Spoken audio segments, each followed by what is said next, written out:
Today on Locked On Rockies, the Zac Veen debut. Hopefully, we're recording before the lineup is officially out. The Brewers have bounced back, and I forgot to talk about something pretty cool that happened over the weekend.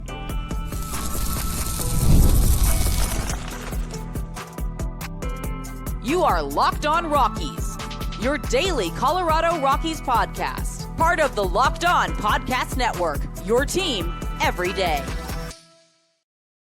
Rock on Rockies fans, welcome into the Locked On Rockies podcast for today, the 8th day of April in the year 2025. I'm your host of the Locked On Rockies podcast, Paul Holden, bringing you your daily Colorado Rockies talk right here on the Locked On Podcast Network, where you can find your team every day. And if your team is the Colorado Rockies, guess what? You're in the right spot, because that's what we do around here each and every day, free and streaming on your very favorite streaming services and on the Locked On Rockies YouTube channel, where you can be part of the show. You can fire off your Rockies hot takes. You can let me know what's on your mind when it comes to the Colorado Rockies. And we got folks who are very excited in the Locked On Rockies YouTube comment section about the debut of Zac Veen. Now, promoted, we know that. And we know that it's hopeful that he's in the lineup today. I mean, you never know. I mean, I don't think the Rockies would be that crazy to call him up and have the off day and then have him not play. Especially when you consider this, how well he's played in the minors to start the very young season here. Before we dive into all that, today's episode is brought to you by FanDuel. Right now, new customers can get $250 in bonus bets when you win your first $5 bet wins. So the biggest news for the Rockies right now is the promotion of Zac Veen, and I'm just curious why it was made now. And I think, you know what? Here's the deal. If you know, the maturity thing is the reason, right? And that's what we're told to be. This was a mature way to handle it. Zac Veen didn't, maybe behind the scenes or something like that. Maybe there was a little bit more, but we didn't hear about him be, we heard about disappointment, but we didn't hear about him going crazy. We didn't hear about him, being a problem or letting it get to him. He took the challenge of refining his game. And he goes down to the minor leagues, and in 31 at-bats, he has 12 hits, one of them a home run, 8 RBI, a stolen base, batting .387, .472, and 1.49 OPS. That's very, very, very good. In that time, he has 4 doubles, a triple, and that builds off of him being the MVP of spring. This is the moment that Zac Veen wants. This is the moment he feels healthy and confident and ready to go. Who knows what will happen at the major league level and how it will go during this stint. But he made it abundantly clear that he's ready. The spring, the start to this, I don't know how much more mature Zac Veen has gotten in the time since the end of spring training to now, because it's not very long, and it's not a ton of work. If that was really the main concerns and focus for him. But in reality, the Rockies also were kind of facing no other choice. I mean, I guess no other choice isn't the best way to say that, especially when you consider the fact that, well, they made a choice and they had other choices.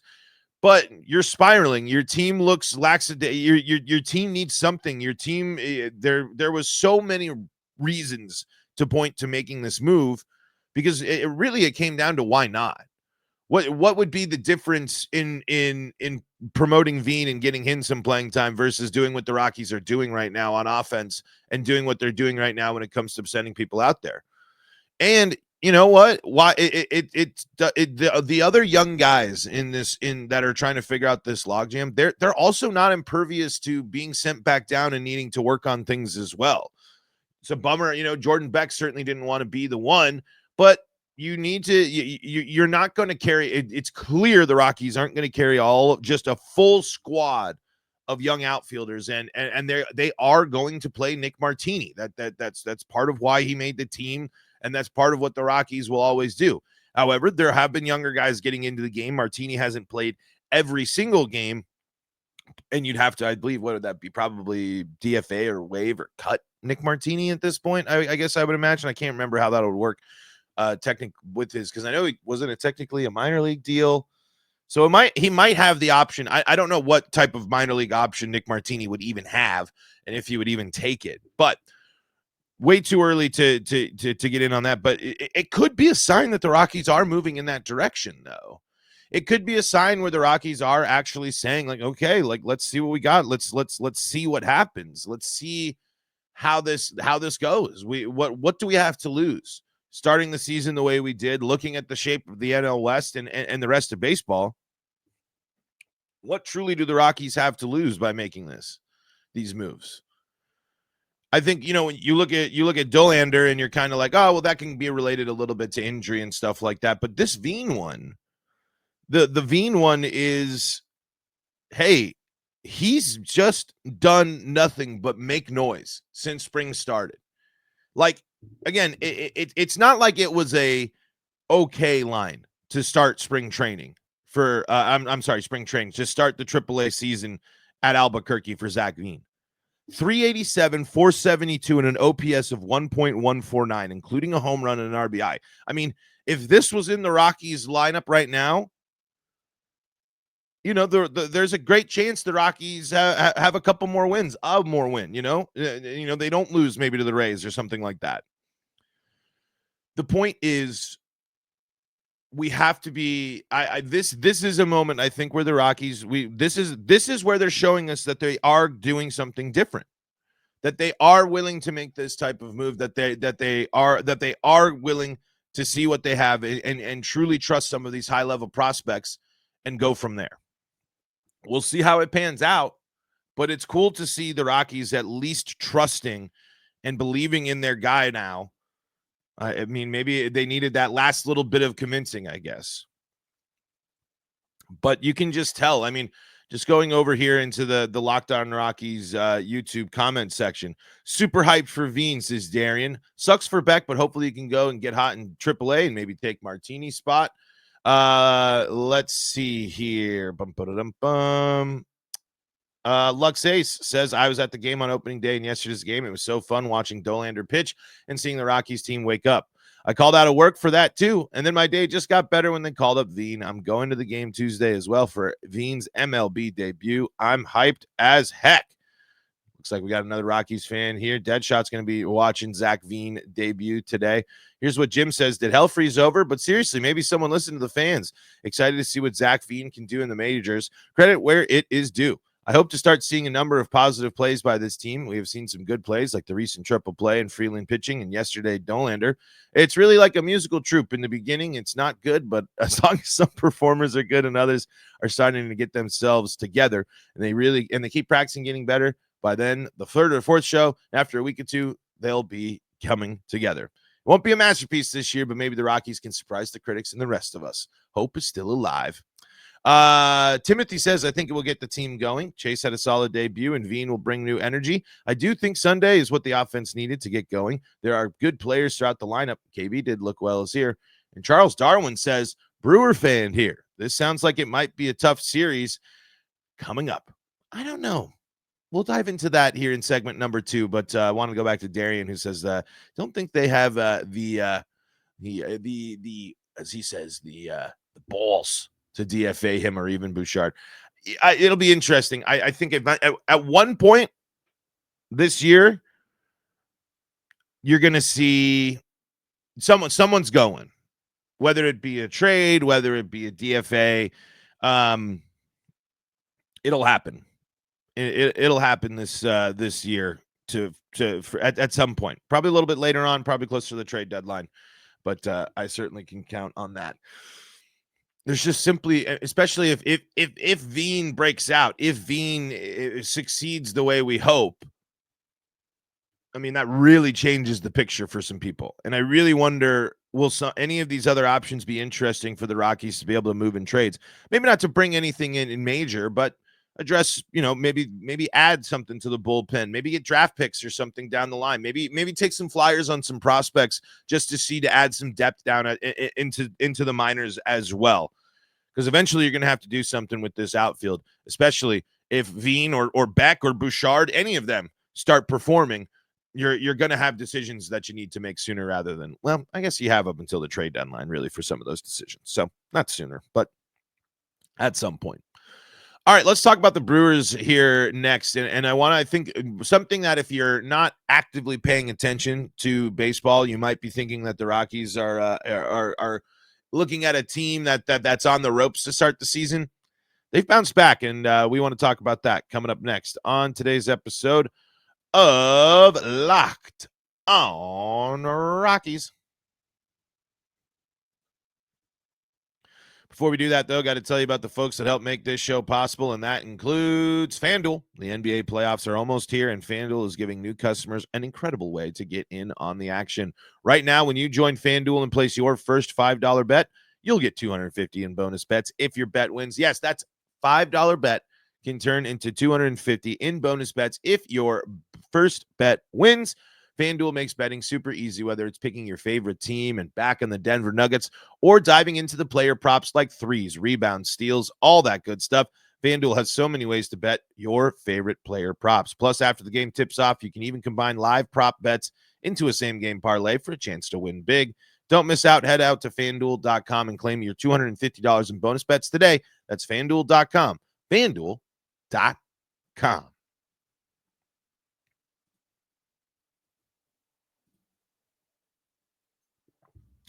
This is the Locked on Rockies podcast for free and streaming on your favorite streaming services. Thanking you for making us your first listen of the day. We are also on the Locked on Rockies YouTube channel where we read our Locked on Rockies YouTube comments section there, getting pumped up for the promotion of Zac Veen. Now, hopefully the Rockies don't promote him and sit him on the bench today. That certainly would be a stinker. But I saw Patrick Lyons say it's Zac Veen Day for all those who celebrate. So I'm assuming that it's actually legit. But anyway, I wanted to take a sec here to just kind of dive into the fact that the Brewers are bouncing back, and they are probably licking their chops right now to be going up against a Rockies team, a team where they probably feel like if they're successful, they're going to put themselves right back into that a shot of that division lead. A sweep from Milwaukee would tie them with Chicago right now, so who knows how Chicago will do over the next 3 days. But after getting drubbed to start the season, being outscored, oh my goodness, being outscored 43-13 in 3 straight games there. Because the opening day loss to the Yankees was only 4-2.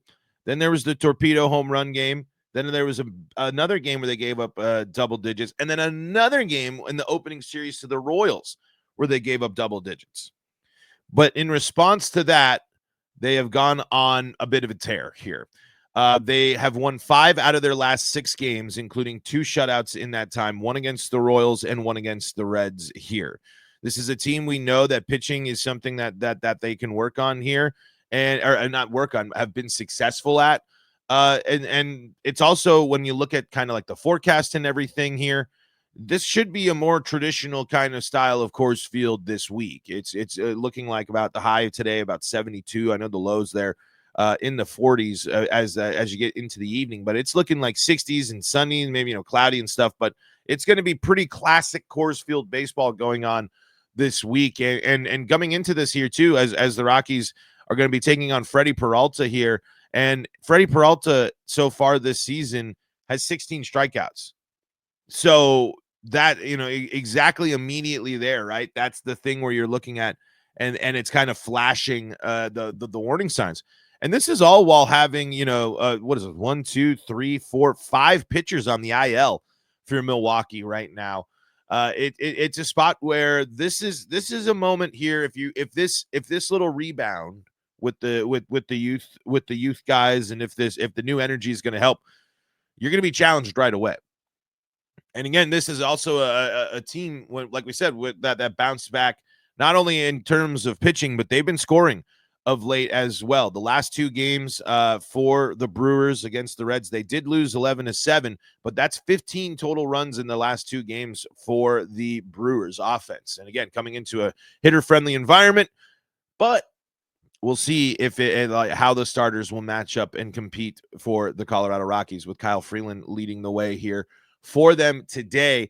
And we'll see if Kyle can continue to be the rock that he has been so far this season. 2.13 ERA, a .87 whip, and 12.2 innings pitched.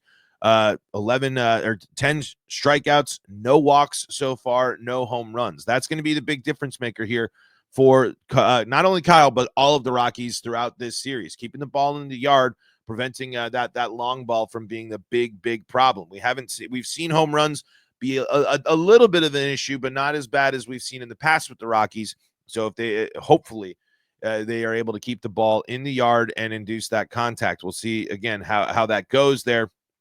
But again, I just think that if you just were kind of checked in at the beginning of the year, like I was, you might have missed the fact that the Brewers are right back where they want to be.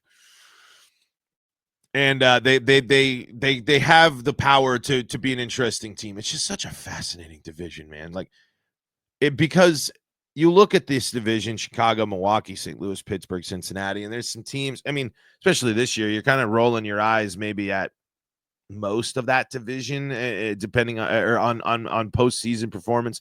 I think it kind of depends on how you view the Reds this year.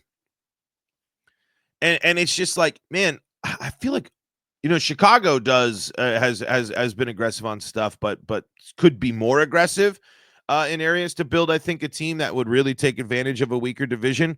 And same with Milwaukee and some of these other teams. It's just an interesting division of very popular teams that I just don't feel like they've ever super impressed. I mean, it feels like it's been a long time since those Cardinals World Series teams, and for that division being a real threat. I mean, of course, you have the Cubs World Series, but I just look at these teams and I know they're better than the Rockies. I know it's kind of weird to say, but when you're comparing the talent that you kind of see across baseball, it's very interesting when I see this division. And people listen to the show know that I've kind of picked on it before. It's just like, it just doesn't, the central divisions just don't impress me that much. But as I backtrack on that statement a little bit, I do think the Rockies are in for a bit of a headache here.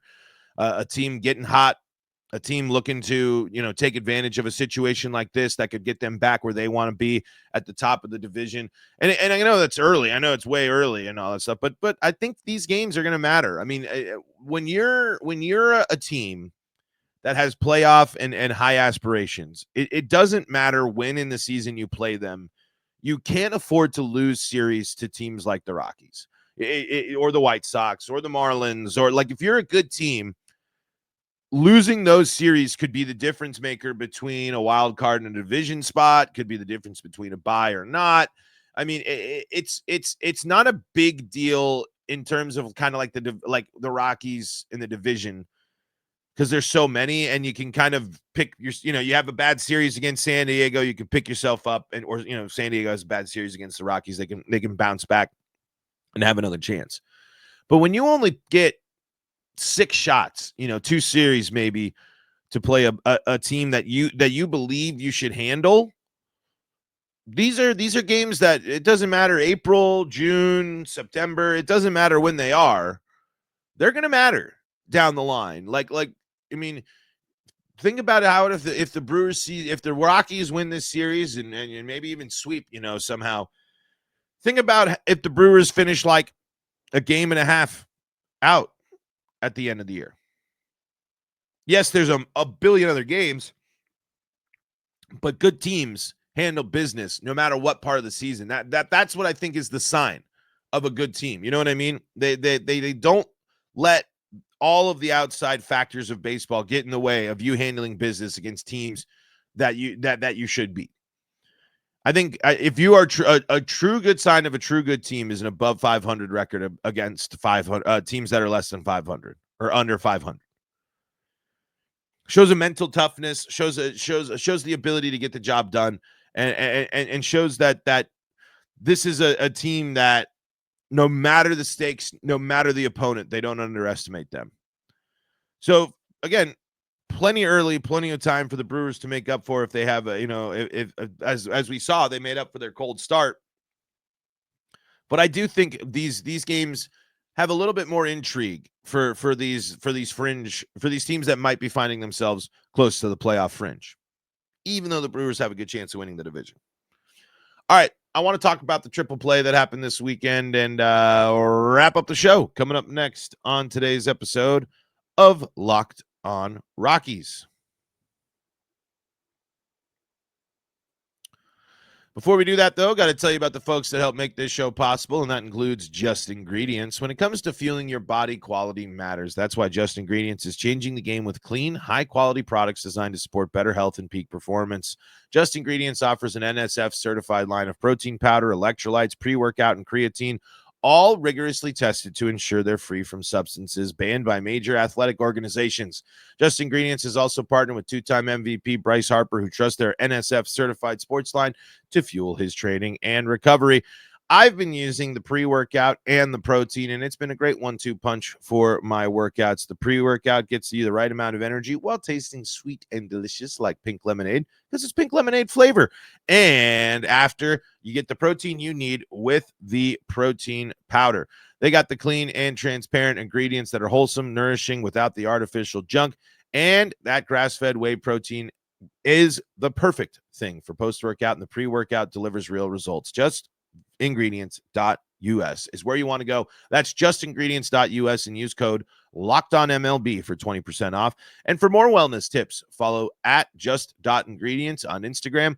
And again, visit justingredients.us, code LOCKEDONMLB for 20% off.